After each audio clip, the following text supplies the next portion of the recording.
இலங்கையில் பேசியிருக்கும் பிரதமர் நரேந்திர மோடி தமிழர்களின் கோரிக்கையை இலங்கை பூர்த்தி செய்யும் என்று நம்புகிறேன் என்று பேசியிருக்கிறார். இதுகுறித்து கருத்துக்களை பதிவு செய்வதற்காக நமது தொலைபேசி இணைப்பில் மூத்த பத்திரிகையாளர் R.K. ராதாகிருஷ்ணன் இணைந்திருக்கிறார். பேசலாம். வணக்கம் சார்.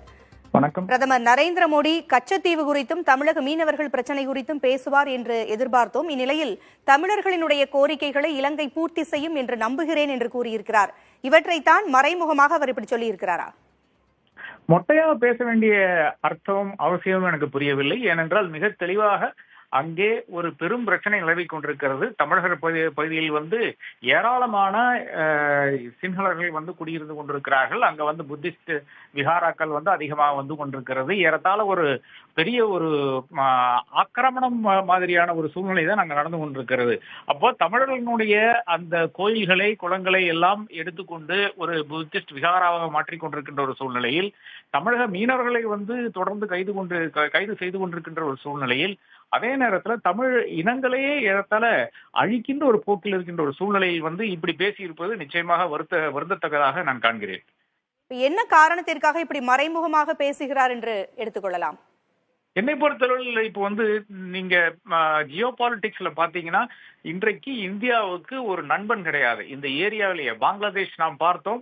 சீனாவில் சென்று அவர்கள் கூறுகின்ற விஷயம் 7 நார்த் ஈஸ்டர்ன் ஸ்டேட்ஸுக்கு நாங்க தான் ஒரு கேட்வேவாக இருக்கிறோம் என்று பங்களாதேஷினுடைய அந்த சீஃப் அட்வைசர் கூறுகிறார்.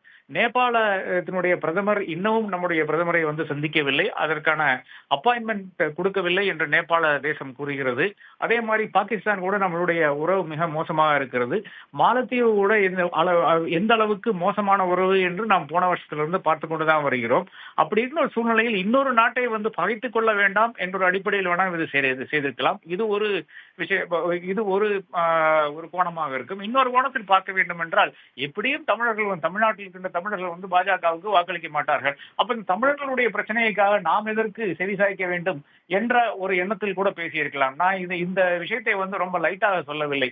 என்னை பொறுத்தவரை என்ன ஒரு விதேசத்தில் சென்று எந்த ஒரு விஷயத்தை பேசினாலும் அது டொமஸ்டிக்ல ஒரு ஓட்டாக மாற வேண்டும் என்ற கருத்தின் அடிப்படையில் தான் பாஜக ஏறத்தாழ ஒரு 12 வருஷமாக பயணித்துக் கொண்டிருக்கிறது. அதன் அடிப்படையில் தான் நான் பேசுகிறேன்.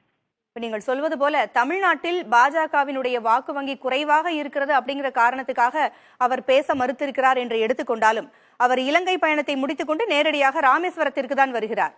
அங்க இருக்கின்ற மக்களினுடைய முக்கிய கோரிக்கையே அதுவாகத்தான் இருக்கிறது.